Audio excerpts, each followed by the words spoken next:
Marriage is nothing more than a hostage situation where the sex is the only thing that gets negotiated away. Oh, shit. Ken-Zee's not here tonight because he's off getting hitched or pregnant or something like that. Yeah. So I secretly invited Brian here. Oh, hey. And since we're talking about marriage and Ken-Zee getting married, we're going to have a little fun and do a little mini roast of sorts and talk about what's wrong with marriage. Oh, boy. Check one. Yo. Check two. Check. Check three. Yo. Check 1, 2, 3. Let's go. Welcome back to the Something's Wrong Here podcast. I am Randy. I'm Brian. Go like, subscribe, all that good stuff. Ken-Zee is not in the office. He this week he gained a ring and a second mom that's going to control his everyday activities That from girl put a ring on it. the rest of his life. As Beyonce said, he put a ring on it. She's probably smart. Nah, for real, man. Congrats. Yep. Congrats to you both. Wish you nothing but the best and the happiness. Welcome to the club. Sorry. Hey, I'm the odd man out. Now you're the confirmed bachelor. I mean, I don't know if that's a good thing or a bad thing. Randy? But Are you afraid? well, after this episode of What's Wrong with Marriage, I mean, it might sum a little bit of it up. I might be able to sell you on it. I'm not sure I can. Oh, you know what? Your marriage and when you got married and relationships. I want to put this out there first. Sure. I've been in a long-term relationship. I am very happy. I don't have to worry about these things. Sure. Yeah. But the societal difference of when you were dating to now. Oh yeah. I mean, it's night and day from what it appears to be. You're 100% like spot on. I mean, just level with me. Okay. I mean, this is like a little tangent, but it totally has to do with relationships. Mm-hmm. I'm 47. Yeah, and I've been with my wife since I was 20. So 27 years. Yeah. We've been married almost 22 years. The dating at that time, late 90s, very much the stereotypical what you saw in the movies at the time, bars, parties. But, atypical stuff. You meet them at the student union. You have them in class with you. It's really a proximity. It's a proximity game, right? You're around them, you meet them, and it was simple. I mean, it's not simple because relationships between people are never simple. No, I mean, human beings are complex fucking creatures. And anybody that says they have the perfect relationship, they're lying. Yeah. They've got their bumps in the road, Oh, yeah. but some are better than others. But But at the time, it was. I really think of it as abstract ideas. It's a proximity game. If you're close to somebody, you meet them and you hook up, and not hook up, but you date and you get married and you do this and you have kids or you don't. Who cares? But the point is, I've often thought about technology and the influence of technology on the whole game of relationship making.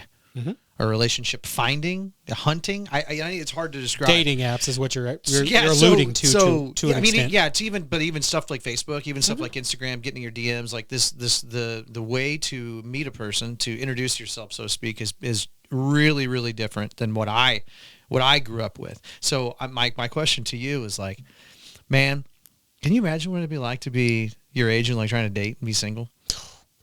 Well, and here's the bad part is that, I went through a bad breakup like 5 years ago, was with that person for 12 years. I met them the way you said, and my other long-term relationship before that. And pretty much every other interaction I had with females was that same way. You were in the same circles. You met them from a friend of a friend or whatever. So about 5 years ago, I dabbled in the dating apps and stuff. The problem with dating apps is that while the relationship or the friendship that you're making with that person is real, the dating apps make it very disposable. Yeah. Because when you get on there, you make a few matches. You're talking to 10 different women all at the same time, arranging dates, finding who you like, who you don't. Well, I went on 2 dates with them. Well, they just did this thing that kind of turned me off. So on to the next one. Yep. And they're all lined up right there. Like there's no, it takes the reality out of it. Yeah. What I was going to It makes ask, it disposable. what I was going to ask you right along those lines is, it just, and maybe I'm going to use the wrong word, but it all seems, and maybe this is me just projecting my own idea of what it would be like, but Tinder or Hinge, whatever these ones where you swipe right, swipe left, Grindr you're basically, yeah, you know me, man. But it's like, okay, pictures, a 5-line intro. This is all, it's all aesthetic. I mean, it's all superficial. It's all, I mean, It's no more than a doctored application. and one of the things that's interesting, and this was my experience. Okay, I'm gonna, again, everybody knows how old I am. But when I was in college, I spent a couple of years at Northwest Missouri State, and they had, this was before Windows PCs were ubiquitous. Pardon me. We're everywhere. I had a Windows machine at my house, but that was not what they had. But there's computers in every room, man. Yeah. Computers in every room. The computer was a piece of shit via mainframe terminal, text only. Okay. And so you had like access to email, word processor, basic stuff that you could actually do with, it's only a flashing cursor on a green screen. But The green and black screen that flashes. But it was a Unix VAX VMS mainframe system, and if you knew, like I knew how to get around Unix, so I would look at the commands, and so there was one built-in command in this particular system, and it was, you just type in ISCA, ISCA, and hit enter, and it was ISCA. ISCA was just a telnet shortcut, like to a BBS. Okay, through the network at the school, and the BBS, bulletin board system for all you young folks. It was a bulletin board system that was run at the University of Iowa, and it was a text-based chat system. Okay, text-based chat, no pictures, no sharing files, no, just chatting with people, and like the old school AIM. Yeah, man. I mean, it's really like the Wild West of finding and meeting people online. Okay, there's no visual component of it. It's literally just words. The old nobody's gonna know what this is, but the ASL, age, sex, and location. Sex, location, people. Yeah, not like I ever said that. But no, what so? And granted, I was never really guilty of this because I'm a very visual person. Like I preferred those girls on our dorm floor. Like, so we meet girls all the time and go to parties together and stuff. And we had groups that hung out together. So there was always availability. You could always meet new people. You could always meet friends of friends and fucking that. But if you were on this thing and you're talking to somebody that went to at a school in Iowa or something, somebody goes to BV or somebody goes to school at Morningside up in Council Bluffs, you could form relationships with these people. And now, granted, you have no idea what they look like. You could be getting catfished by a dude or a woman if you're a man. Like, you see what I'm saying? Like, there's a lot of implicit trust there that has to be there. But I will say, like, if you formed a relationship with one of these people, I think those relationships were much more likely to last because you're meeting who they really are, and the gatekeeping aspect isn't just what they look like. Okay, because that's, to me, it's like the opposite. It's the opposite of Tinder, which is, okay, you're hot, and I think I have some things in common with you based on your 5-line bio. Well, let's be honest.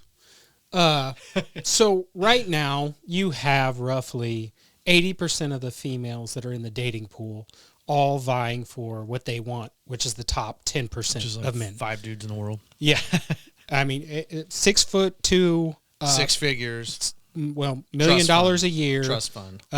No kids, no marriage. It equated to like, what?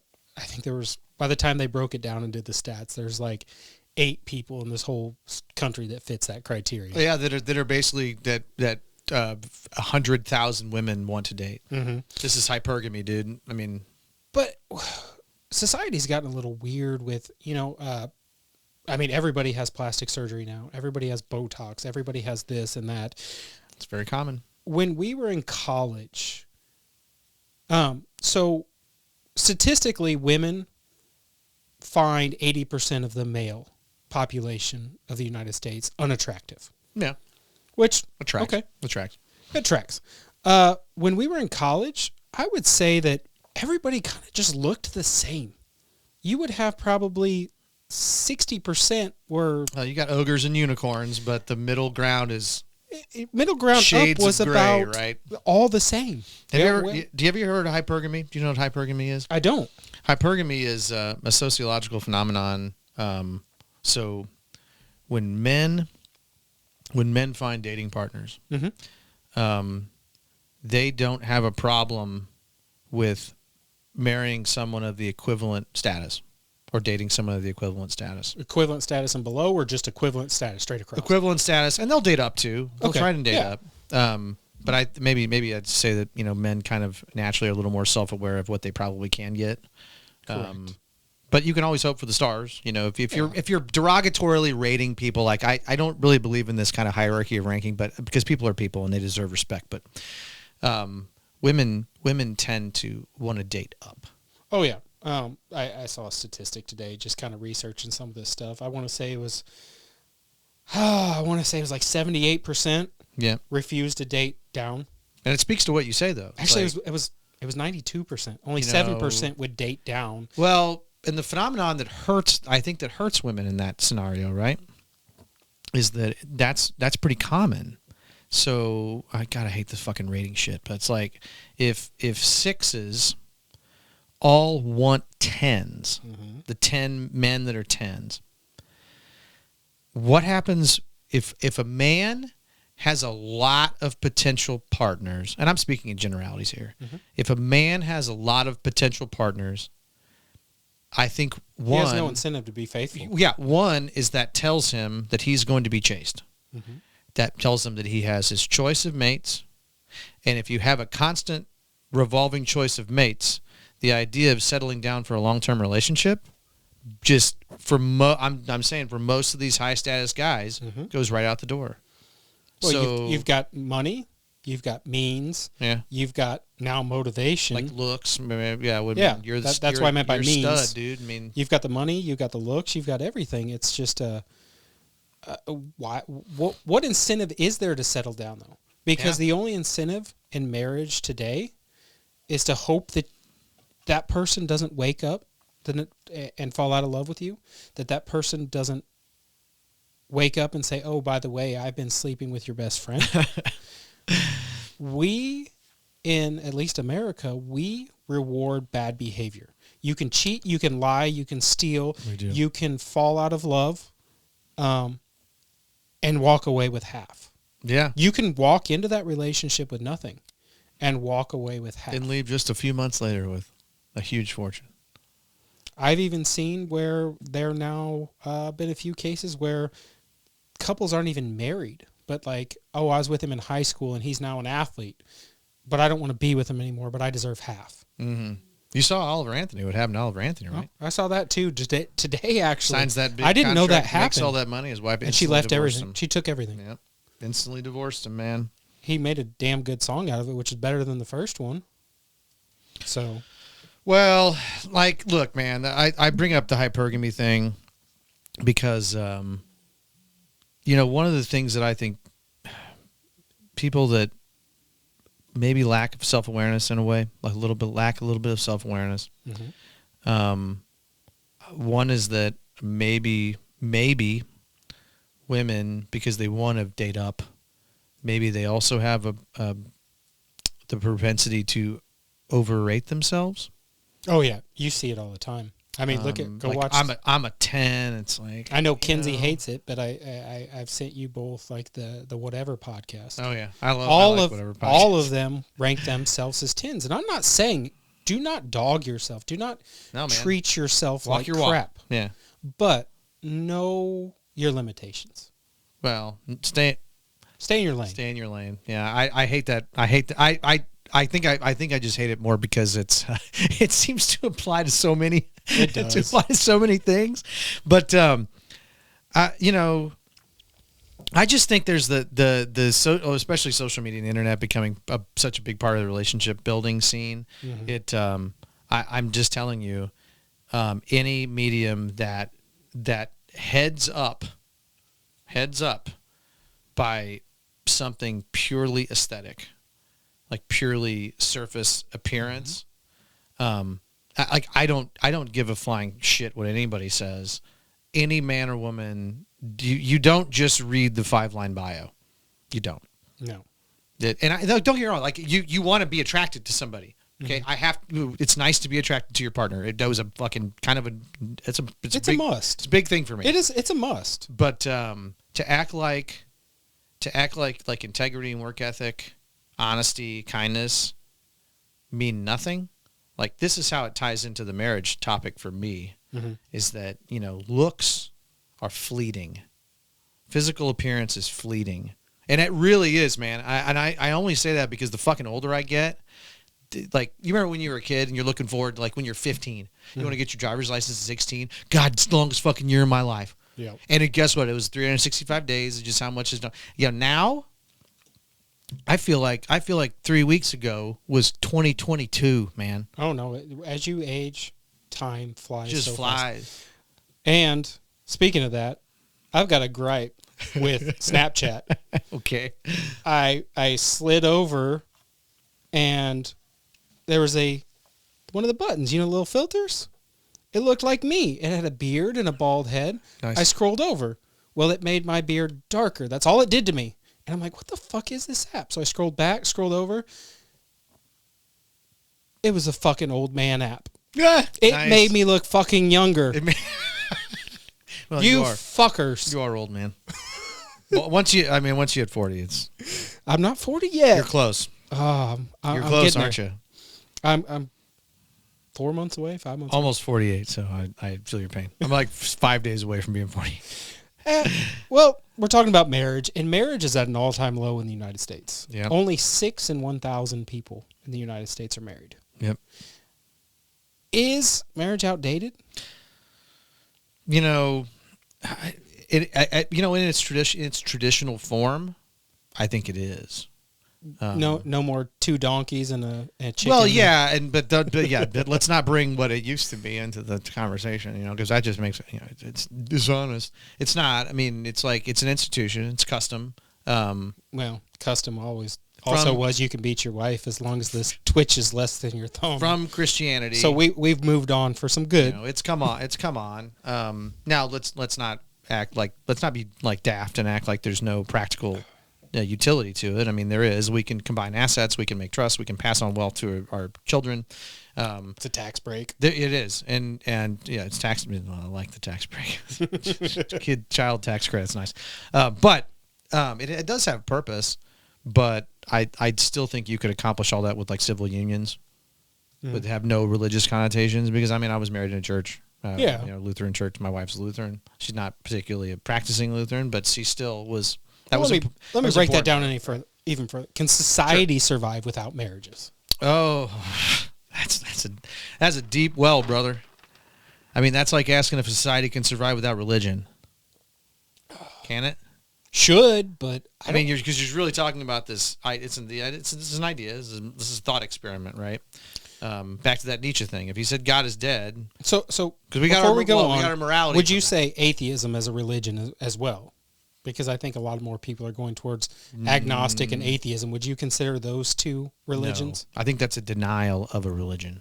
Okay, fair enough. Does that group you into a religion then? I don't think there's. I would say no, because to me religion includes dogma. Okay. And as far as I know, I mean, some atheists could probably come in here and tell Richard Dawkins could come tell me why I'm wrong, but I really don't think that there's much dogma behind atheism other than I don't believe in God. Okay. Yeah. Is there anything? I mean, you tell me. I just wanted to get before you went on. I wanted to get your take on that. Yeah. It comes from a philosophical idea that any idea itself typically has an opposite. Mm-hmm. Like if you have a hero, you have a villain, or anti-hero, hero and anti-hero, which kind of extends into the realm of like, all right, does your story, if you have an anti-hero in your story, do you need a hero? You really don't, because it's just an idea. You need something that represents the opposite of what the villain is. And Correct. Which isn't always a hero. It's not always a hero. It could be a movement. It could be an idea in the story. It could be a plot twist. It could be anything. Okay. I'm on board with you. Yeah. But I agree.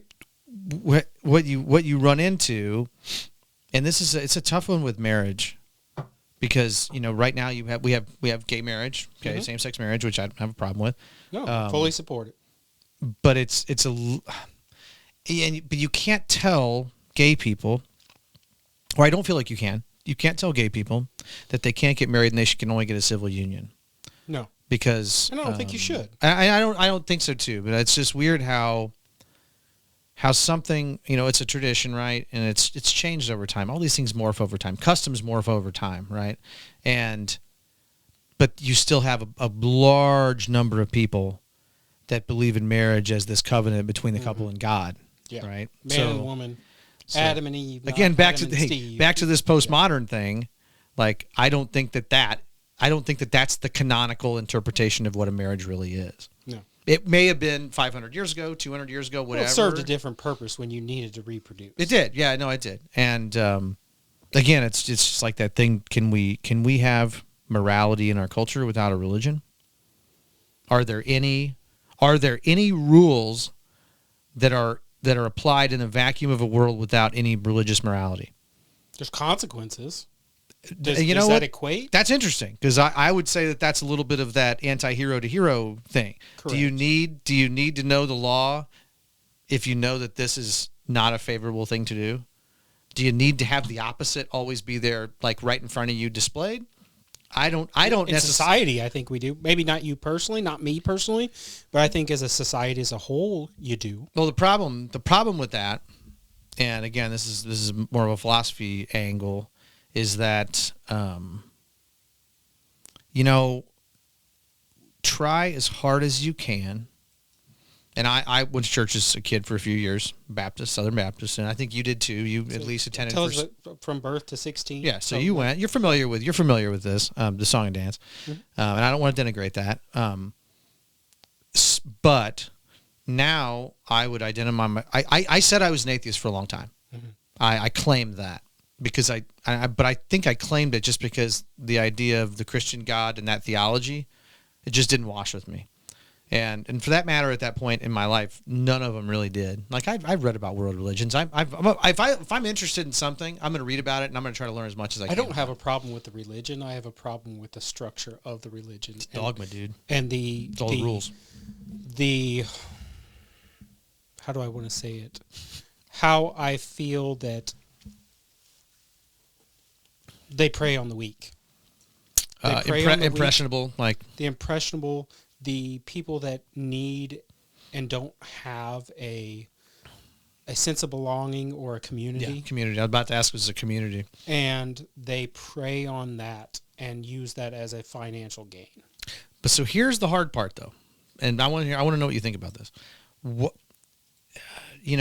I call myself an agnostic now. Mm-hmm. And that's really based on this idea that, again, I'll reiterate that I don't think these stories wash with me.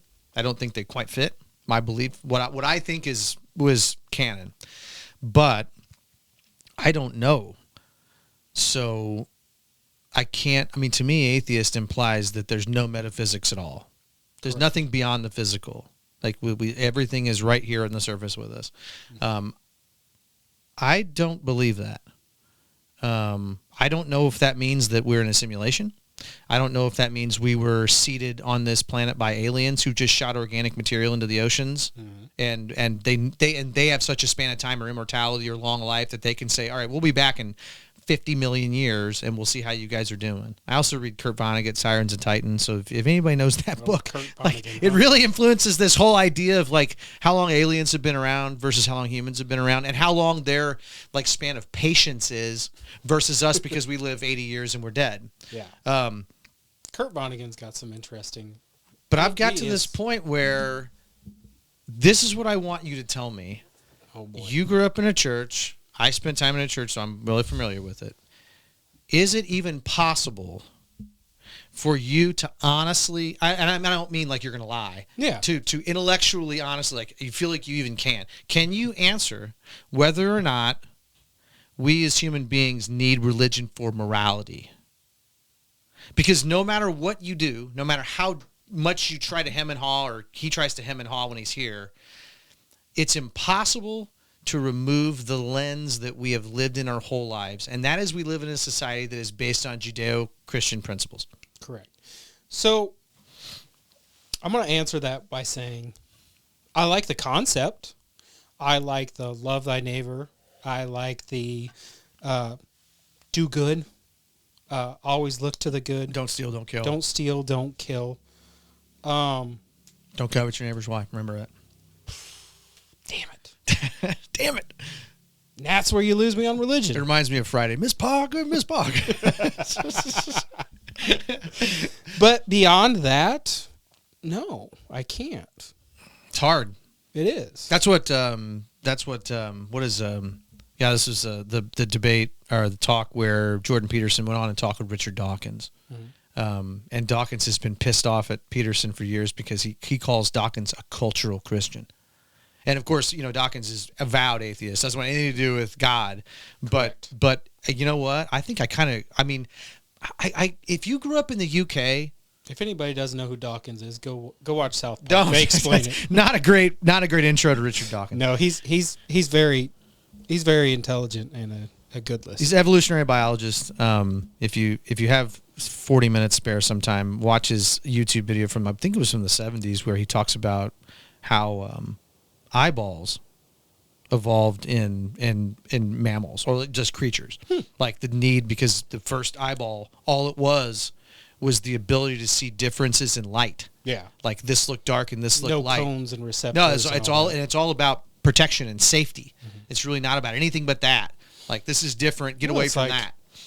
Animals that live in caves they're blind. Yep. Because they don't need it. And their other senses are also attuned Heightened. that they don't need it. Right. And so it always cracked me up because Dawkins takes umbrage with that, doesn't particularly like that.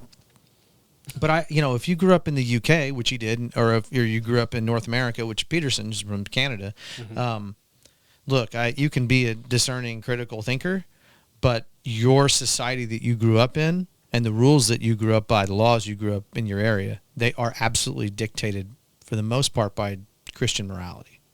Yes. Now, granted, it's not just the straight Ten Commandments, because there's some funky Ten Commandments stuff. Well, I mean, look at the United States. As much as people want to deny it and want to call out the Constitution and this, that, and the other, both sides, it was written by men escaping religious persecution. Yeah. That's all America is. Whether you want to call it conquered land, stolen land, this, that, and the other. Colonialized, bro. Get with it. It was... Get hip. It was families escaping religious persecution to pursue their own religion. Yeah. Yeah, that's kind of the story of almost any... way before the Constitution, way before the Revolution. That was what Jamestown people came for. That was what the Mayflower Pilgrims came for. I mean, it's been happening for years. Huguenots came a lot of these happened way before the Revolution, man. And then if you look back, I mean, how many religious wars have been fought? We're still fighting a 2,000... Yeah. Like, right now. Don't look any further than... Right now, a 2,000-year-old religious war is still raging on. Bombs East, dropping as we speak. Yeah. But it has not stopped. Remember, Islam is a religion of peace. Absolutely. Remember that. Always. Pieces. Peace or pieces? Pieces. In peace. I don't know. Reese's Pieces. That makes as much sense as any of the other explanations do. But when it comes back to marriage, we have a society that has now become more acceptive Yep. of Definitely. not being married. Yep. And the problem is that, well, the main problem is there's only one common denominator in divorce, and that's getting married. It's true. gotta do one to do the other, man. You got to do one to do the other. But at the same time, you have men, for example. They go, fall in love, get married. The divorce rate is 75% initiated by the woman. Okay. The stats show that if a woman is educated with a bachelor's degree or higher, They're more likely. she will initiate the divorce 90% of the time. Interesting. And I think it comes back to a woman statistically will only date, marry, accept a partner up. Yeah. Men will go down. because they only need 4 or 5 of the 10 boxes checked. A woman, if you give them 8 or 9, statistically, they will still deny that man because it's not good enough. And I'm not just saying this to be a smartass. No, this is true stats. The standards are, I mean, you said it early. It's like because of this idea that's become pretty common, that you're, whatever the fucking stupid rating system. Well, let's just say you think you're 3 scores higher than you are. Mm-hmm. You're a 7, but you claim to be a 10. Yeah, and it's like, I just don't see how that sets up for anything but long-term disappointment. And the thing is, like, if you get into a bunch of shitty relationships, well, why is everybody on Xanax and antidepressants? And they always end up shitty. Like, what do you think ends up happening? She Well, fucking hates men, man. Well, yeah. And on the opposite side, really quick, just on the opposite side of the fence, men are trying their best to be some approximation of the old school masculine ideal plus this new kind of more feminized male ideal. And I think this is a shitty topic to talk about, really. I don't want to really dwell on it, but I mean, when men go into these situations with an open heart and open mind and good faith, they constantly get screwed over by women who are looking for the bigger, better thing or the next best thing. Who get screwed over by the bigger, better next thing because we already talked. They have all the options. Do you see this weird, like the snake that eats its own tail kind of pattern that repeats itself? You get women who are bitter and hate all men, and you get men that are bitter and are incels. They don't want to fucking deal with the headache. And I'm telling you, I think those labels were absolutely there when I was younger. Mm-hmm. I mean, there were feminists that, I mean, it's not a big stretch to realize that women that hate men at some point in their lives have had bad experiences, whether it's with parents, brothers, boyfriends, assaulted by family members, whatever it is. They've had bad male experiences. There's nothing that can take that away. There's nothing that invalidates that. But it's like, where you're constantly exposed to bad situations with the opposite sex. Like, you can't be surprised that you have hardcore feminist men haters and you have hardcore men that hate women or incels. Like, they just don't want to deal with the headache. Yeah. I mean, because constantly, I can only speak for guys because I'm a guy and I don't like to speak for guys, but at least I'm qualified. It's like, they'd much rather fucking jerk off. A lot less effort. Less headaches, less bullshit. You keep all your money. Now, I personally don't believe in that. That's not me. But again, I'm fucking old school. Like, I didn't come up with this. Well, you've been married for 27 years too. 22 years. 22 years. So you haven't had to deal with this new age relationship. No, I just deal with it when my friends bitch about it. So you've seen it in real time. Oh yeah. You've just not had to deal with it personally. Yeah.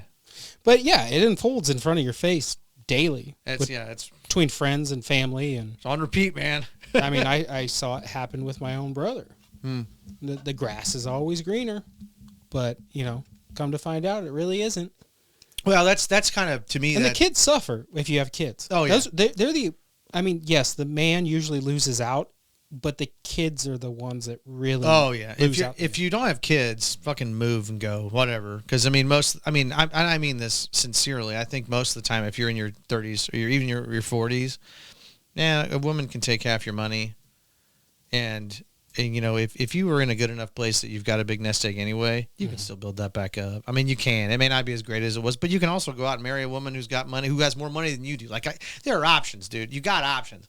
There's options, but I mean, let's just say you've got $2 million sitting in your retirement. You've got to give away $1 million of it and your house. Yeah. And then pay alimony on top of that. There's going to be some bitterness. Oh yeah. Oh no. There's no doubt about that. There's no doubt about that. I think people don't take. I think because you just took retiring at like 55 from me, and now I'm working until I'm 65. I think people just don't take. I think people don't take okay, not everybody. There are absolutely people who know what they're getting into and go into it with a plan and are honest with their partners. Like, this is what I need. Please let me know what you need, and if we can communicate with each other effectively, and we like each other. Mm-hmm. It's not just fucking. It's not just physical. I mean, you're attracted, but there has to be some chemistry. You have to know each other and have rapport. Mm-hmm. But I don't I think people see marriage as disposable, Well, yeah, and, even if they have kids, which is the shitty part. yeah, and I'm not blaming all of this on women, but I mean, women seem to be the common denominator in it because I'm going by stats. Lesbian relationships fail at a 90% rate. Yeah, I've seen Gay marriages fail at like a 40% rate. Yep. So there's a common denominator when a woman initiates 75% of divorce, 90% if educated, 90% if it's a woman and woman relationship. Yep. But a Yep. man and man can make it last 60% of the time. Doesn't that all just seem like coincidence to you, Randy? Come on. I wish it was. I mean, some of it, I really would say correlation and causation aren't always the same. They could be. Correct. Probability and possibility. There are those outliers that, you have a man who is being extremely shitty to a woman and she needs out. You know about stats, man. You can cook them. You can. Present whatever point you want. You can. Absolutely. But I'm not disagreeing. I do think that there's a disposability to now, but it's not just cooked. It's not just cooked into women implicitly. I don't think it is. I do. I'm not saying that it's not. I'm not saying that that's not something. I do, and I'll back it up after you get. But done. my problem with that is, I mean, think of it like kids that were abused when they were kids. Mm-hmm. Kids that were abused by whoever, parents, whatever. The majority of the time, those kids don't grow up to be abusers. No, because they've experienced. Because they know what it's like. They don't want that to happen to their kids. But not to say that it doesn't happen. I want to. I don't want to comment without. No, but my point I is, feel like there's a lot of people that do abuse because they've been abused too. Yeah, my point. Well, hurt people hurt people. Correct. Okay, it doesn't mean they abuse them, but if you were verbally dressed down, you may end up verbally dressing down people that you care about because you think that's what you're supposed to do. Correct. Just what I was getting ready to get to, which is like, we can lay it all on society, we can lay it all on dating apps, we can lay it all on social media or the internet, but the simple fact of the matter is, and again, anecdotal, but I think it applies in scales, is that I think that if you grew up in a house where it was an absolutely horrible relationship between codependent people with substance abuse problems, but somehow they managed to fucking stay together. Mm-hmm. For better or probably for worse, okay? Yep. But that generational trauma idea, it's just like anything. Your parents are your role models when you grow up. For everything. And if you grow up in a single parent household, you're one parent. You don't get the yin and the yang. You don't get the balance. You don't get the golden mean. And it's not always golden. Okay? It's just you don't get the mean. You don't get the exposure to both. Correct. And if you grew up in a house where relationships were a fucking mess and dad was a dick and mom was codependent and passive aggressive, like it's easy to say, well, I know what I don't want in a relationship. Yeah. But you don't know what the fuck you want. Yeah. It's just the anti of what you knew, but you've never seen that functionally happen successfully. So you have, here, I'm gonna be very, very personal, and I'm gonna say this, and I want to preface it by saying I love my father. Mm-hmm. My father is one of the most genuinely nice men you'll ever meet in your life. If you had a fucking car problem, he would help you come fix it. He'd pay for the parts. He'd do it for you. He doesn't care. Like, he is absolutely give you the shirt off his back type of guy. But he grew up in a house with a domineering mother and a father who was they were divorced when he was a little kid. Mm-hmm. So they never lived. I don't think he ever remembers his mom and dad living together. But he grew up in a house where the mother was domineering, and all the kids were sycophants to mom, and mom was a narcissist. Mm-hmm. And the one of the downstream effects of that was that she never wanted my dad to spend any time with his real father. Mm-hmm. Ever. Not allowed to spend time with his father. So he didn't have a whole lot of time with his dad growing up. Yeah. And as a result, no real dominant father figure in his life for any appreciable amount of time, other than maybe the man that my grandma married right after she divorced my grandfather. Maybe you could say, but that was his only stable male influence in his life when he was old enough to know better. Like my great-grandfather, he lived with my great-grandfather quite a bit when he was young, like younger than 8. But my grandmother's second husband, Wayne, he was, I think, probably the most stable male influence in his life. Yeah. And Wayne was a good man. Like all the kids loved Wayne. But the problem in that relationship, again, was my grandmother was a narcissist. And any man should just chase them off, like, if it's not perfect for her. So what I'm saying is, like, my dad, if you wanted to go by this conventional measure of how good he was as a father, I think a lot of people would say he was a terrible father. But I don't think he was. Yeah. I really think he did what he fucking could with what he had. Yeah. And you can't, like, when somebody comes from a broken home with nasty shit and nasty people and nasty things, it is the success story of all hero journey success stories. If that man can go out and form a relationship and have kids and stay together with his wife, and again, like, I'll say, I know from my I have way older brothers. Okay, I'm old, 9 years older and 13 years older. So I was kind of the accident baby at the end. But you know, and as a young man, he was a much more intense dad. And my brothers have their opinions about it. But I could sit here and talk about all the things I think he should have done. Yeah. But I think that's a bullshit way to rate how he did. Because, I mean, I've been a father for 15 years. And well, how many times have you had instances where you could rate yourself and be like, I could have done better? Every day. Same with me. And I don't have kids. So, I mean, it's easy to judge somebody on the outside looking in. Every day. So, yeah, like you said, that's not really fair. Just learned. I mean, you can't, you know, there's things that I mean, like, for instance, I don't think my dad, trying to think. I don't think he gave me a hug or told me he loved me until I was probably 45.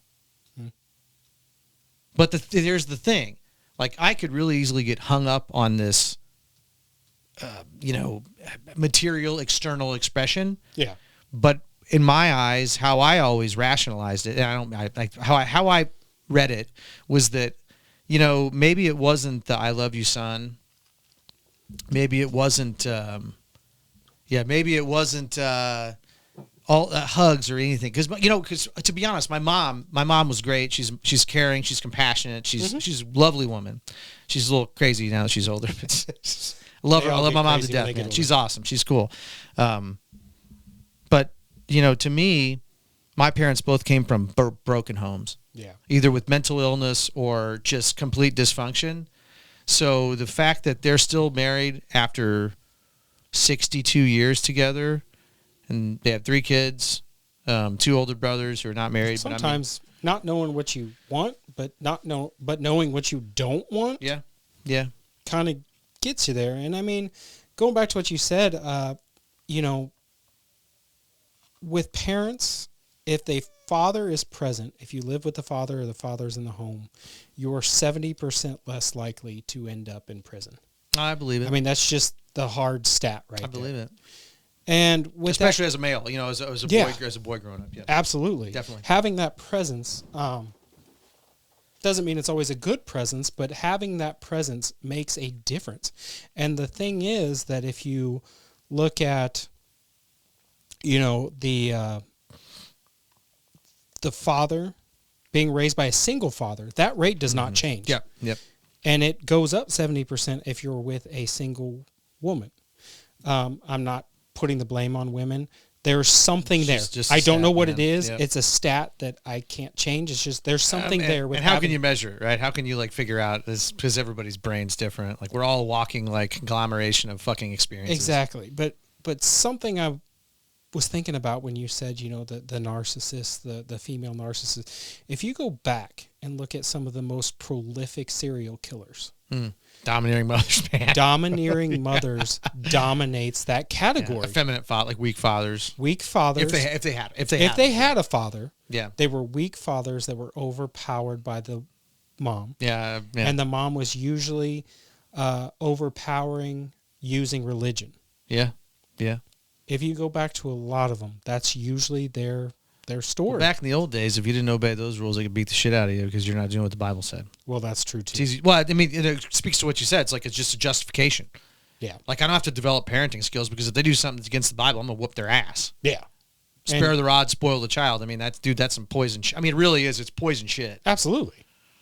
I mean, it's basically using scripture to abuse your child. Yeah. whether it's physical or mental too, which is the crazy part. Mm-hmm. Like it speaks back to what we talked about before, which is like is the spoil the child part. That's the best way. You think unending kindness is a great way to like stave off shit behavior? Like, No, it's not. No, it's not. And I think men, they invest so much into relationships. Yeah. Because 25% of women, they have a backup plan. They have a man already lined up. So that means they're talking, having conversations to have that lined up. Like if that man left today, 25% of women would be on to the next one. I got a backup. I got to deal with this guy. Yeah. So, I mean, at what point is that even... How can you give everything to a relationship or a marriage when you are already looking past it to something else? I agree. That's why I say it's like that's disposability.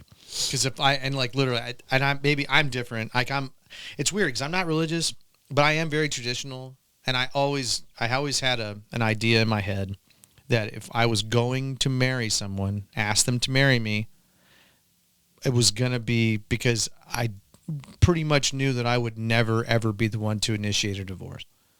But I'm also fiercely loyal, man. Like I have tons of female friends. I have tons of male friends. But my wife should never have ever worried because I have no interest. I'll be honest. Here's the fucking cheat code.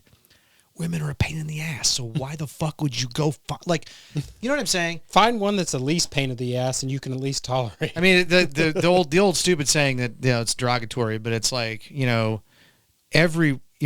there's for every hot woman. And I think you probably say the same thing about guys. Oh, yeah. For every hot woman, somebody thinks that somebody is tired of their shit. Yeah. Okay. So there's that, and then there's this thing where, getting laid, the honeymoon period of like fucking, like let's be honest, that's a fleeting phenomenon, and if there's nothing left past that, and if you're getting married to like if you're fucking tying your entire existence and your finances and your future around one person. It just seems like it's a pretty good pro tip to not be just because your dick gets hard. Yeah. Hey, maybe I'll be proven wrong in the long term, but I mean, I don't know. I feel like I screwed up. I feel like when I was a kid, like kid, high school age, middle school kid, I feel like everything was so based on physical appearance and also it's peer pressure. Like your buddies are like, she's ugly, why are you with her? And then you're like so it's like there's always this kind of fucking herd mentality. And as it's mob mentality, it's like but I mean, one of the things that I was told when I was young that turned out to be true is as you're growing up and younger, find those sixes and sevens, because by the time they're 30, they're usually the ones that turn tens, and the tens are down to about fives. And it's getting worse now. Like, because this is again anecdotal, but it seems true. I hear it from everybody, which is that when I was 16, the 16-year-old girls didn't look 25. No. Like, they really didn't, dude. They didn't look like they were 12, but I mean, it wasn't this race to dress like the women that you see on Twitter and clubs or on Facebook and clubs. Like, it wasn't that I'm just telling you that there's that social media has this weird way. And when we were growing up, I think it was just like models, the societal depiction of a beautiful woman. And it was there, but it wasn't a constant. I don't know. I think it's more about pressure on women. Like, because they're constantly, this is that social media feed, like blasting you, the fire hose. Say even back then, it wasn't social media, but it was the magazines. Yeah. You need to do this. Here's the 10 ways to be better in your relationship. Yeah. Wear this to get it's the ideal. You're trying to be the ideal. Yeah. And it was there then, but now it's literally in your face 24/7. Atomic bomb coming over all the time. You had to pick up a magazine to find that kind of stuff. Now it is. Read. Yeah. Open a text. You had to open it up and read, and now it just hits you in the face when you wake up in the morning. Because we are so addicted to our screens. That's the first thing we grab. If you don't want to wake up quite yet, you scroll a little bit, and it is in your face from the second you wake up. It all runs together, man. I mean, I think the sort of attention spans have something to do with it. All right, we got to start roasting Ken-Zee because this is too heavy for me. Yeah, I'm just kidding. I did want to go into this, though. 2.72 million women more than men own homes in the United States. So How many of them bought their own house? I was going to say, and 70% of high net worth women have all obtained through divorce. Yeah. That's to me, it means it's kind of My thing is, what's the incentive for men to get married anymore? I can certainly identify with that question. I mean, I understand it. Yeah. The problem is, I think in the most part, that maybe that societal belief has been driven by the public depiction of like high worth men getting taken for like all they got. And I know what happens in real life. I know that happens to people. Well, lucky for Ken-Zee, he married up, so she's the one that's going to lose everything. Literally and figuratively. Well, no, I guess you could say Her mind first, probably. You could say literally he married down because she's far shorter than he is. Correct. But she married up vertically, so maybe it's all equal in the long run. That poor girl. Congratulations, you two. I'm just being silly, but yeah. Yeah. And then we talked earlier about the issue that 80% of the women are vying for the top 10% of men. Yeah. We have a horrible epidemic happening in the United States, and that's obesity. It is. 70% of female women are overweight. Yeah. I don't mean this to be like I would have guessed across both genders that it would be higher. Honestly, yeah. And I saw that stat about a month ago, and I traveled somewhere, and it was a place where people were in bathing suits, and unfortunately, it's true. No, hey, rock it if you want to rock it. And nothing against them. I'm not body shaming anybody. Yeah. But the whole body positivity movement is kind of going away because we're seeing these people die. Yeah, well, as it should. I mean, there's one thing to I hate this term. Yucking other people's yums. I've never heard that before. Basically you don't if you don't like it and somebody else does, like don't talk shit about it. Yeah. They like it. It's different perceptions, different things. But health is a different thing. Yeah, that would be like, okay, we need to stop telling people that drinking a fifth of whiskey a day is bad for them. Because if they want to do that and that's how they feel and that's how they're happy, they should do that. Yeah. Now, granted, I'm actually pretty okay with the Darwinistic natural selection of something like that happening, but you would never see me going out and telling an alcoholic, keep on drinking that shit because it's going to make you live longer. It's going to fucking kill you. It's going to fucking kill you, and it's probably going to kill you way sooner than you want it to do it. But the sad thing is, like, our food has so much shit in it that's bad for you. Italians can eat pasta. They don't eat it all day, every day, but they eat a lot of pasta. They do. But it doesn't make them huge like here. Olives and olive oil. They eat a little bit of healthy stuff. They've got the Mediterranean diet thrown in there. I think they have the amount of food that's processed there's a little bit that's lower. That's what I'm saying. There's lower. Practically zero processed food over there. It's all fresh. It's all made by hand. It's not this processed bullshit. Whatever. You're just going to tell me that you're going to be dating Gorlock the Destroyer soon enough. Body positivity, bro. Well, no, I that's a funny thing to me because like she's made a lot of money off that. I was a bigger dude when I was younger. And granted, I lost a lot of weight. And she's a bigger dude too. And I'm way more into the what you'd call normal for 5'8", 175 pounds. Yeah. But still, I got a belly, and I'm telling you, man, I'm to get rid of. I'm still fucking brainwashed by the fact that like I shouldn't go outside with a shirt off. I am. I fight it every day of my fucking life. What'd you say you ran 1,000 miles last year? I ran 1,255 miles last year. I'm on pace to run 1,300 this year. Hell yeah. That's awesome. But it's like with it's difference. It's like societal expectations. It's hard to get over them sometimes. And I know I shouldn't care. Like I lift weights, I'm in good shape. Like I don't worry about it at all. But man, if you're like, you're married, you go have out, nobody to impress. Yeah, go out to the pool and take your shirt off. I'm like, I do. I get it. But it's like it's one of those things. It's hard, and then like hard part is like with that stigma in my head, that kind of weird warning sign I shouldn't do it. Like I project it onto other people. I do. I judge them and I project it onto them, and I shouldn't. And I catch myself doing it, and I fucking, it's like this circle of like self-flagellation. Like, I shouldn't do that. I should be proud. They should be proud. They should be able to rock it. But God, that person should not be out here in that thong. Oh, I was just about to say that at the same time, like, if I'm out at the pool and I see some heavy set dude with his shirt off enjoying the pool, like, I never look at him and be like, look at that fat ass, put your shirt back on. Like, no, it doesn't cross my mind. Yeah. Even though I'm still, conscious. What would you have said in high school? You just go said there. put your shirt on. Let's fat not ass. go there. That's what I'm saying. And a lot, the thing is, a lot of those attitudes are born out at that point in your life. Well, I think it's awesome. It's fucking great. I totally respect you for realizing that shit was stupid. I shouldn't have done that. Yeah. And now if that fucking dude wants to rock it, now if he's wearing a banana hammock, it's a little different. I don't want I to. don't think anybody. I don't want to see anybody wearing. I don't care if you're 300 pounds or 150 pounds. That's my. Nobody should, unless you're Borat. Nobody should wear. That's my public display of affection, like big thing. It's like, what's your problem with gay people kissing or women kissing each other? Like nothing. Like, you know why? I don't want to see anybody make out in front of me. Yeah. I wouldn't make out in public with my wife. Like we wouldn't start getting down, dude. Like there's some things that are not made for public consumption. I mean, there's a very fine line.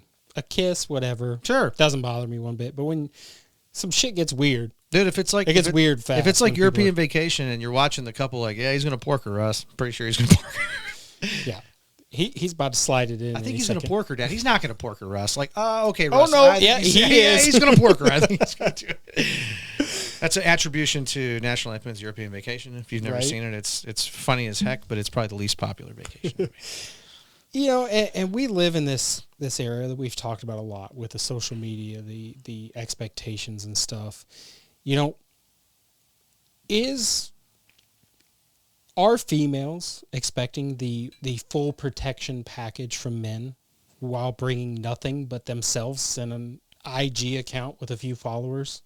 I mean, and I can't answer this because that's what I'm seeing online. There's certainly... I'm seeing a lot of the podcasts and this. I'll only date millionaires. I struggle. Well, what do you bring? I struggle Nothing. with it. I struggle with it because, and again, I see that too. Is it handpicked? It's a problem. Or is certainly it a problem happening? But the hard part is to determine the extent of the problem.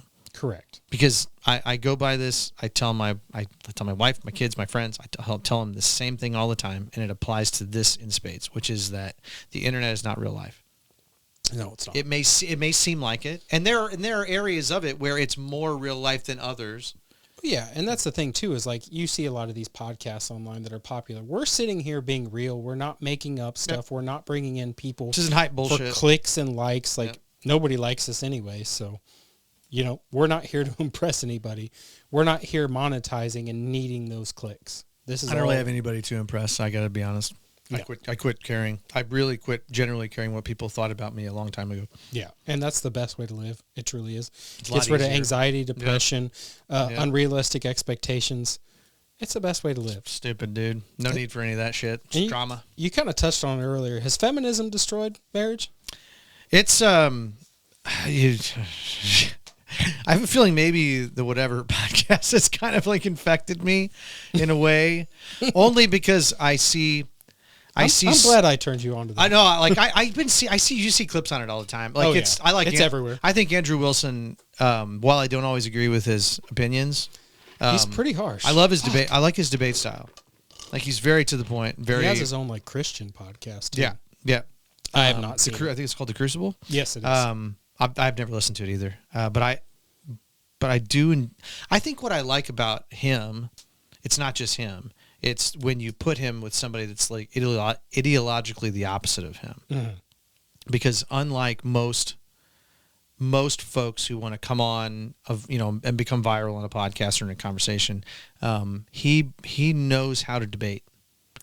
I think he goes a little too far at times. He knows how to. He's a big gotcha guy, which I don't always like either. He's always setting up the gotcha, but and then he drives it home and does not stop. But I think he does that when the other people are aloof and don't understand what he's talking about. And he just had Naima. What's the gal from Jubilee? He just did like a 3-hour one with her. Jubilee. It's a dating, like, this dating podcast, culture podcast. Okay. She's one of the hosts. Gotcha. Is an African American gal. I do not know who that is. If you go look on it, there's clips from it pretty recently, and like, he is hilarious because she's a big time influential person in social media and podcasting, and he can't debate her because she just doesn't know anything about philosophy or debate. So you can't abstract ideas out because she won't understand it. And you can't do the whole, okay, here's my point. Here's my idea. Here's my points to confirm it. I've already got my points lined up when you're going to refute it. Mm-hmm. This is what you do. That's a debate. And it's like it's usually the woman gets pissed and walks off his podcast. Yeah. He got pissed and walked off.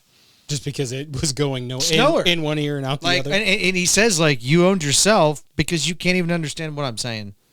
Yeah, that for some reason it just flashed in front of my brain when you said that. I've seen it so many times pop up in my feed. Two females, they're on a podcast. One goes, "Yeah, I'm a virgin," and she goes, "Yeah, of course." Wait, don't you perform with men? Well, yeah, but it's for work. It's like it's not not real. It's just for work. And the other one goes like, "Oh yeah, it's like a tax write-off. So you're still a virgin." Oh yeah. It's not just the poop hole loophole, as Ken-Zee would say. A little knock back to him. I mean, the poop hole loophole is real. So, well, no, back to what you were asking, you said about feminism. What the effect that I see, and that it seems like women don't like, and I'll say this, I bring it up because I think there absolutely is a double standard in our society, that if a woman has had 50 sexual partners, it's empowerment. She's loose and she's like, I'm talking about measuring her, like objectively judging her from the outside. If you're a guy, like a lot of guys see that and like, well, I don't know. I kind of want, I'm not saying most dudes want virgins. Yeah. But like if she was run through by every male in your high school, like that's not a good thing. No. And the hard part is, I think both people that had 50 sexual partners have some ethical concerns that they both need to iron out in themselves before they cast their aspersion or judgment on other people.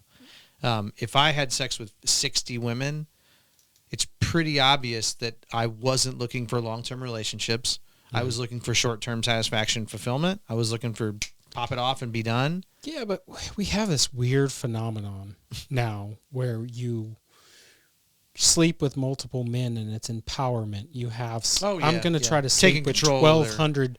I'm going to take control of my sexuality and sleep with 1,200 men. Don't associate Bonnie Blue or any of like I think that's, again, I'm just saying I think that's an outlier. I don't like it either. I think it's it's becoming more common. I think it sets back and I think a lot of women would tell you that shit sets feminism back 100 years.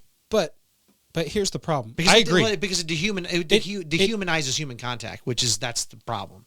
But here's the thing is that you have feminists saying that that's wrong, that she can do what she wants when she wants. Sure. Even though it is setting women back in a way. But hold on, though. I didn't say she couldn't or shouldn't couldn't do it. No. I could say it's my opinion she shouldn't. Yeah. But I would never tell her, you're a fucking bitch, that's stupid, don't fucking do that. I couldn't do that. It is stupid. You shouldn't do it. I mean, I think it's... For a lot of reasons, health reasons, physical reasons. It sounds physically uncomfortable after a couple hours, but I don't know what that's like. So, I mean, I'm on the other side. I'm the plug side. I'm not in the socket side. So, feminism is awesome, but because women should be empowered. They should be able to feel like they have control of their fucking lives. They should have bodily autonomy. But the thing that I think, and again, it's like this fucking weird philosophical ideas, is that, I think we're really quick as a society to forget that up until, let's see, 1920s or 1930s, sanitary napkins, feminine products didn't exist. Yeah. So women were on their period. They couldn't work outside the home. They couldn't. Okay. Yeah. So that's one thing. Like, you can actually leave your house and not worry about bleeding all over your clothes, which is a big deal. Like, I don't care if it's a shame thing or I don't care. That's a big deal. Second is birth control pill. Yeah. Okay. Like, think about that shit. Gave women control. Fucking was for one thing. I mean, mechanically, it's for one thing before that. Well, it was never for pleasure. And you, So the woman rarely got. I mean, anything for they it. were like, it's a pleasurable thing, but I mean, that's the way is like that the birth control pill rode in the wave of like women an empowerment can treat sex as something that we can enjoy without worrying about later effects. Correct. Which is, I mean, dude, that's a fucking seriously, that's a Gutenberg printing press level of advancement for that part of society. Mm-hmm. And guys are just like, well, whatever, dude, just get on the pill. No, dude, no. That's a low information opinion. And if you think that the woman is responsible for just getting on the pill to make sure you don't have kids, dude, get your head out of your own asshole. Oh, it takes two. And fucking get with it, dude.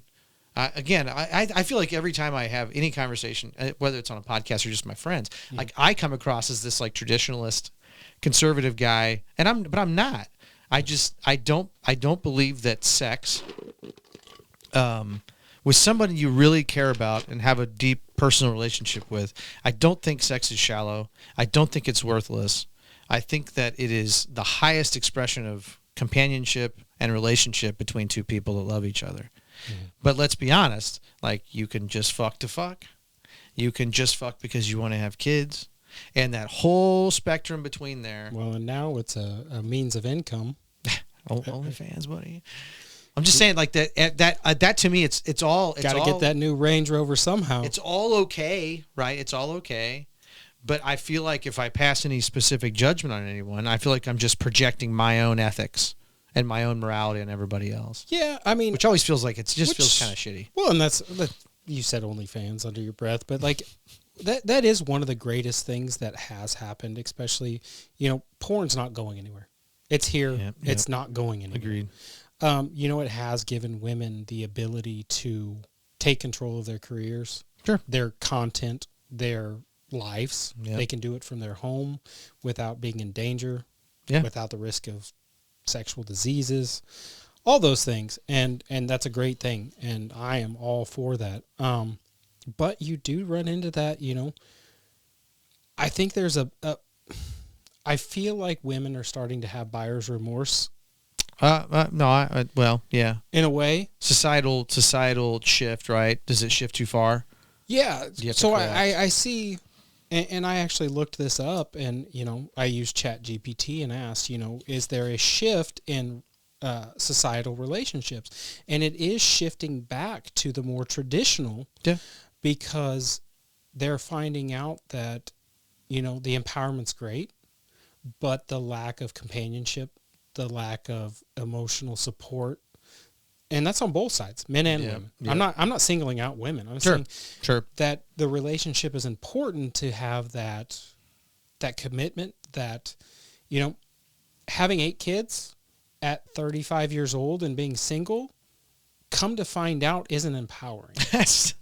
It's a little more. It's a little more work, and it's a little harder than I thought it would be.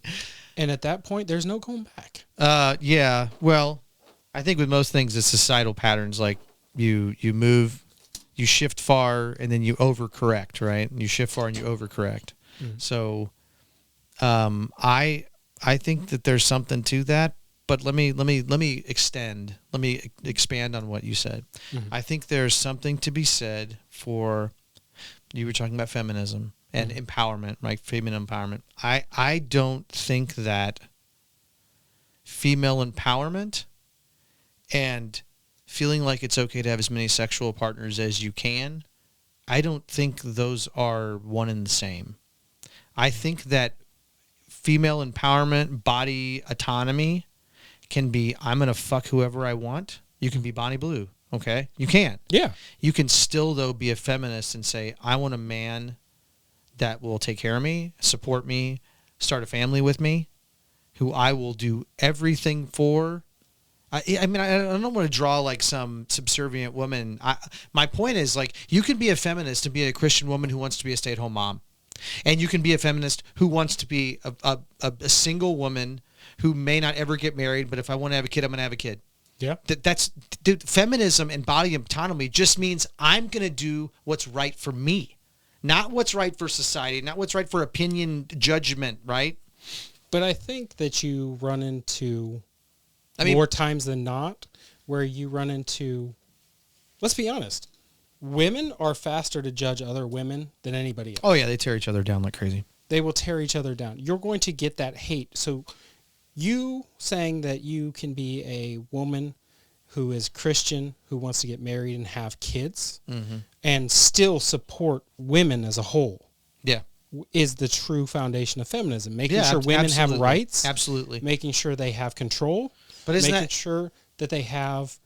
But it's our tendency though is to judge. That's it. Like Well, humans, we I'm do. just gonna... or to judge compared to yourself. Like it's all a relative thing. What I'm trying to get at is that most feminists will judge you for that lifestyle. Agreed. So I just a thought popped into my head while we were talking about this, and I'm trying to tie this knot around an empowered woman isn't necessarily one who's going to fly through sexual partners because she just wants to fucking be satisfied. And it's funny because I hated this fucking show, but Sex and the City. Okay, Sex and the City. All the characters were fundamentally different. Like all the four main characters were different. I haven't watched a lot of it, but I've seen a few episodes. But you had the one who was like an unapologetic, like she fucked whoever she thought was hot, and that was fine. Like that was her thing. She lived with any consequences that came. And then there was Charlotte who wanted to get married and have kids. And you can talk shit because it didn't end up right, or her and whatever. It doesn't matter. The point is that I think that show is like an amazing snapshot of what modern feminism should be, but it's not, because it seems like the Samantha variable, which was the woman who fucked whoever she wanted, was kind of a slutty, just kind of got around. That was presented as like the feminist ideal in that show. And Charlotte, who wanted to be married and wanted to have kids, was kind of written off as like, oh, she's just traditional, she's conservative. And you know what? If you're a woman watching that show and you know it's hip and you know that's Cosmos and all this shit, I mean, you thought that Samantha was the empowered one, when in actuality they were all empowered. They were all making their own way. They were all doing what they thought was right for them. And that's what, I mean, to me, that's what real, like, third wave, fucking real world human feminism is all about. Yeah. You may want a traditional Christian marriage where you stay home and you have kids. You may want to have you may want polygamy. Like, I'm not judging anybody's sense of what makes their life whole and makes it work. The whole point is, and I think people lose track of the whole concept of feminism, is that it is a woman plainly taking control of her own life. Absolutely. And making her own decisions that is best for them. Yep. And that they have the legal and capable rights to do that. Yep. Without ramifications from law, from society, from all that. Totally agree with you, man. So, I mean, back to marriage and Ken-Zee off getting married right now. He's That stuck poor with lucky bastard. he's stuck with a lifetime of arguing over throw pillows and... You pulled my covers off. You pulled the covers off under the mattress. Like if you guys want like all the tropes about, I mean, I can list them to you.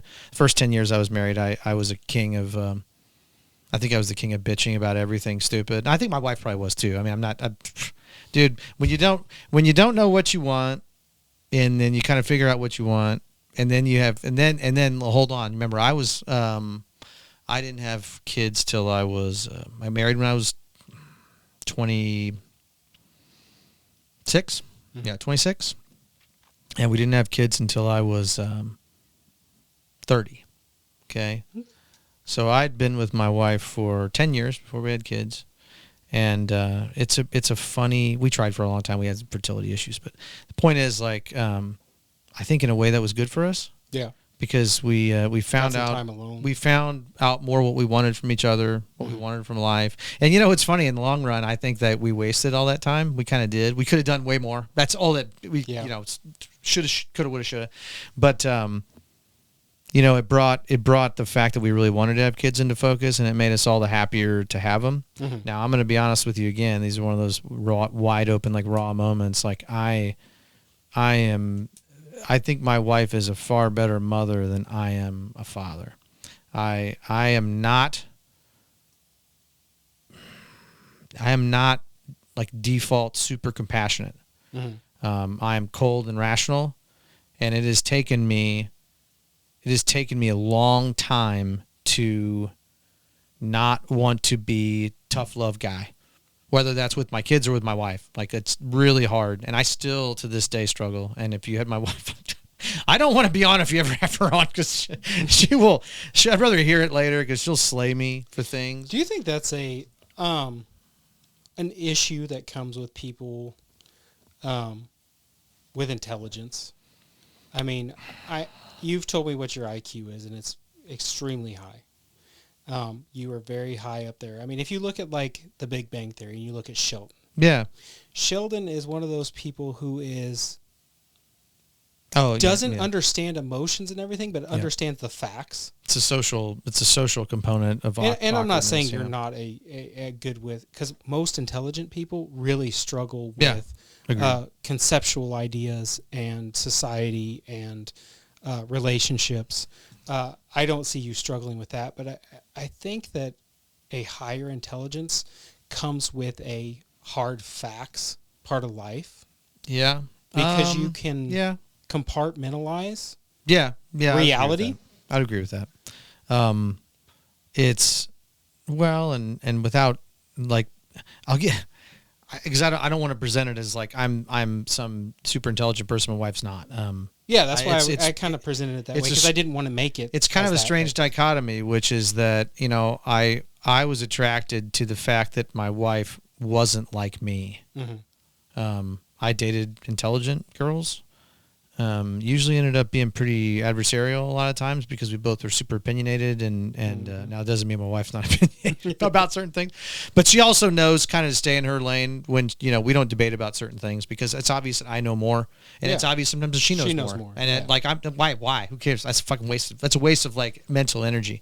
So, I mean, what are you going to accomplish? You guys are still partners. You're still in a relationship. I deliberately chose somebody who was better not at things like that you were logically oriented like I am, and she's an art teacher. I mean, that's what she does. She's very creative, and I'm telling you, man, I'm almost 50, and I still, I think if she would be asked the right question, I would think she'd say she beats me up a lot of times for not thinking more like her, but I also think I beat her up a lot for not being more like me. But that's the hardest part, and that's almost one of my lessons for Ken-Zee going forward, is that, man, the one thing you got to understand, and I think he does now.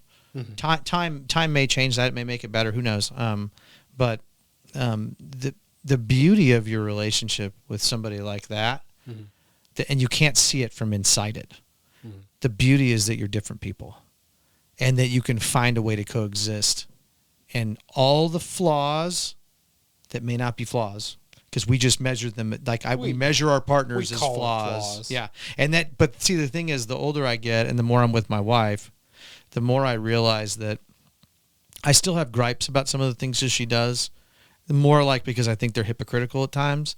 But I also understand that, the balance of our strengths and our weaknesses meshing together, and us allowing them to mesh together, admitting to myself that I'm weak here and she's strong here, and that's what I like about it, and her doing the same thing, her admitting that, okay, that's not my strength, that's his, and that's why we're still together 27 years later, 28 years later.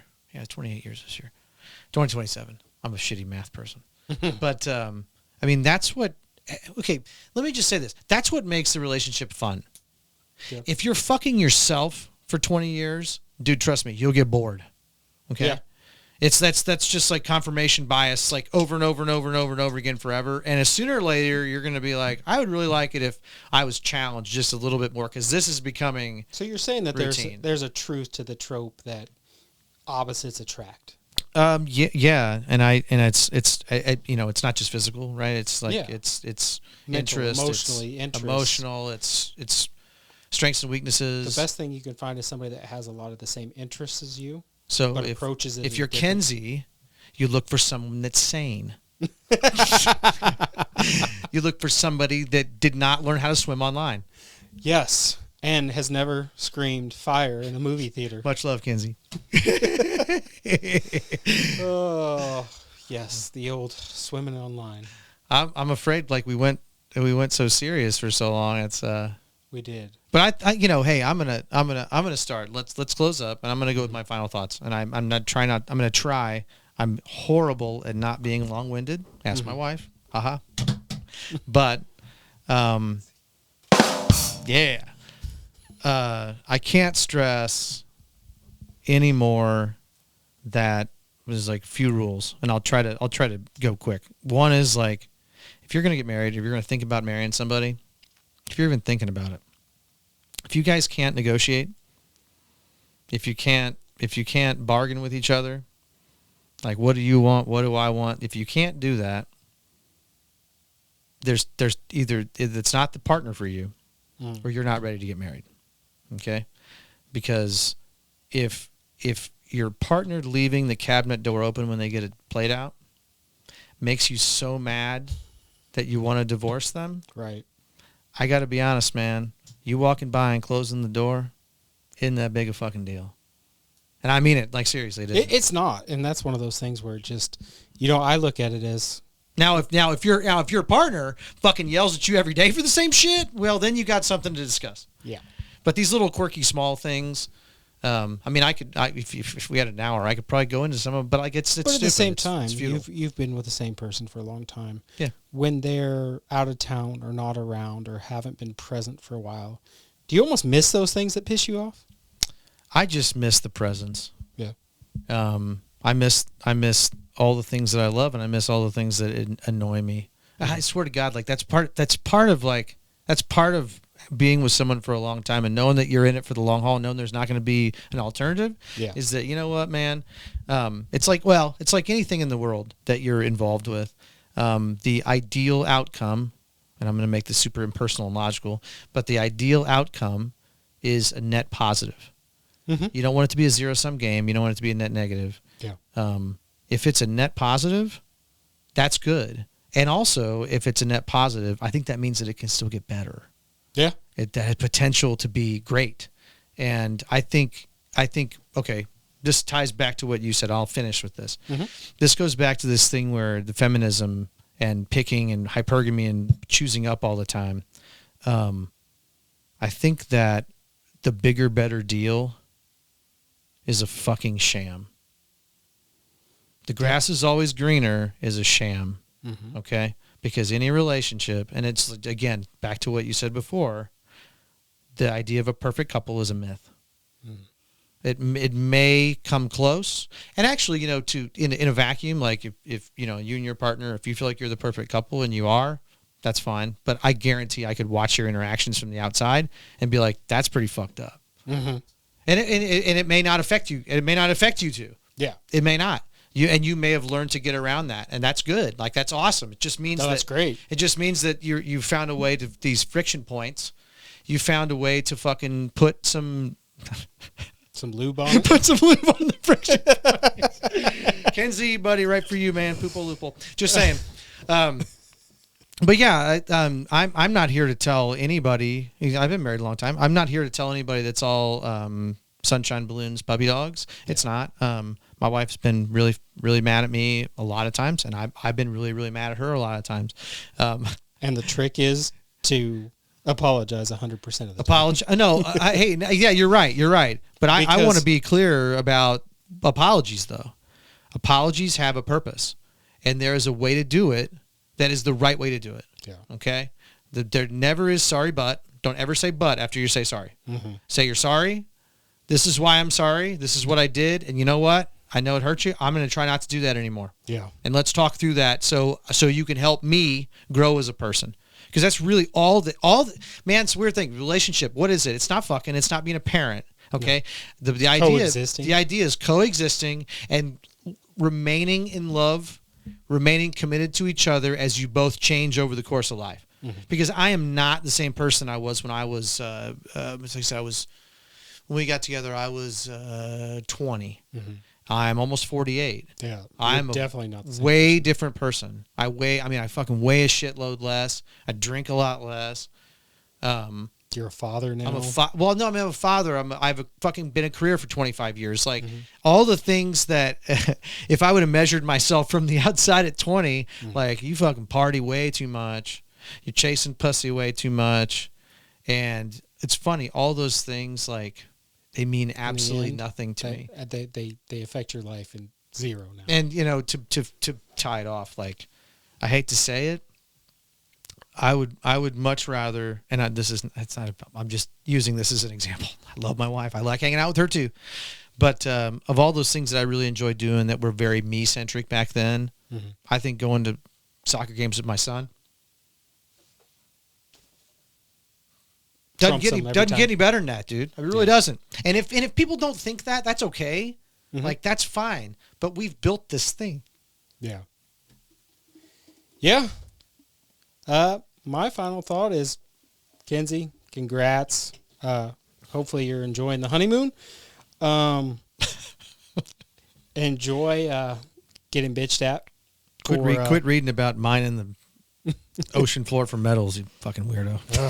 That shit's up like 600%. Yeah, he is up though. I think he's a really Snapchat fucking daytime trader now, man. God damn it. So when you wake up in the morning and she's pissed off, just understand that you fucked up and you did bad things in her dreams and it's all your fault. Move on. Just move on, because I've already learned that. Stop doing stupid shit in her dreams, dude. Stop doing stupid shit in her dreams. It'll get better if you quit doing dumb shit in her dreams. But now, congrats. Thanks, Brian, for coming in. Shit, man, of course. It was a good conversation. I enjoyed it. Had fun. But yeah, I hope nothing but the best for you two. And marriage, man. Marriage. Is it a sham? Is it real? Marriage is it needed? Is what brings us together today. True love. That's right, buddy. On that, let us know what you think about marriage.